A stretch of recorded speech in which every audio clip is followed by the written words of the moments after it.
मुख्यमंत्री योगी आदित्यनाथ ने विधानसभा अध्यक्ष पद पर भाजपा के वरिष्ठ नेता सतीश महाना के चुने जाने पर शुभकामनाएं दी। उन्होंने कहा कि सत्ता पक्ष और विपक्ष ने जिस तरह एकजुट होकर विधानसभा अध्यक्ष का चुनाव किया है, उससे लोकतंत्र की गरिमा बढ़ी है। मुख्यमंत्री ने कहा कि हम सभी लोगों को एक साथ मिलकर उत्तर प्रदेश को बढ़ाने के लिए काम करना है। जनता ने जिस विश्वास के साथ हमें चुनकर यहां भेजा है, उस विश्वास को हमें बनाए रखना है। उत्तर प्रदेश विधानसभा की बात करते हैं तो इस विधानसभा के पहले अध्यक्ष के रूप में राजर्षि श्री पुरुषोत्तम दास टंडन जी का नाम आता है।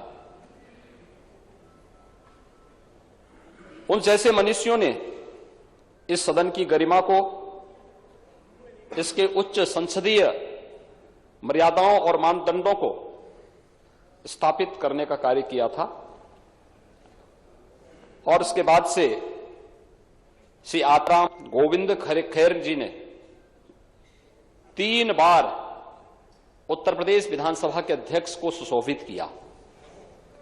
श्री केसरीनाथ त्रिपाठी जी ने 3 बार उत्तर प्रदेश विधानसभा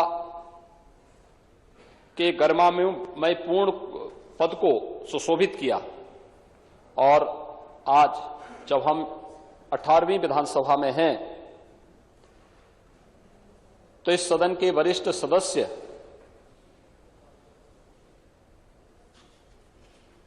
श्री माता प्रसाद पांडे जी ने भी 2 बार विधानसभा अध्यक्ष के पद को सुशोभित किया है।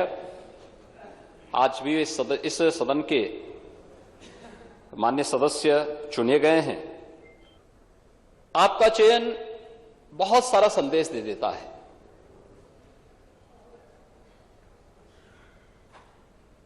ये संदेश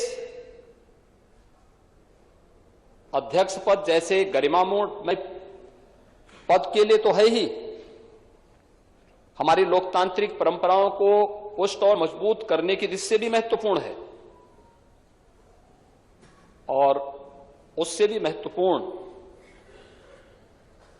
कि लोकतंत्र के जो 2 पहिए हैं, एक सत्ता पक्ष है, एक विपक्ष है, दोनों मिलकर के उत्तर प्रदेश की 25 करोड़ जनता के सर्वांगीण विकास के कार्यों को भी एक नई ऊंचाई तक पहुंचा करके नए भारत का नया उत्तर प्रदेश बनाने में अपना योगदान दे सकते हैं। संसदीय कार्य मंत्री सुरेश खन्ना ने सदन को संबोधित करते हुए कहा कि सदन को गरिमापूर्ण तरीके से संचालित करने के लिए पक्ष विपक्ष समेत सभी चुनकर आए सदस्यों की जिम्मेदारी है।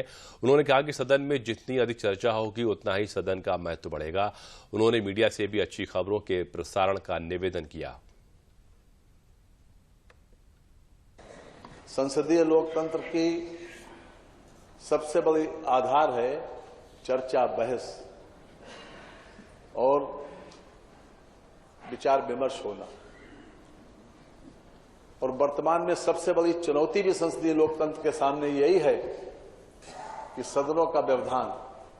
मैं इस बात पर नहीं जाना चाहता कि कहां कहां कैसा कैसा क्या हो रहा है, लेकिन हिंदुस्तान की बहुत सी विधानसभाओं में इस बात का बहुत बड़ा लोग इस पर आश्चर्य व्यक्त करते हैं कि आखिरकार सबसे बड़ी चुनौती हमारे सामने सदनों के व्यवधान की है, इसका समाधान क्या है।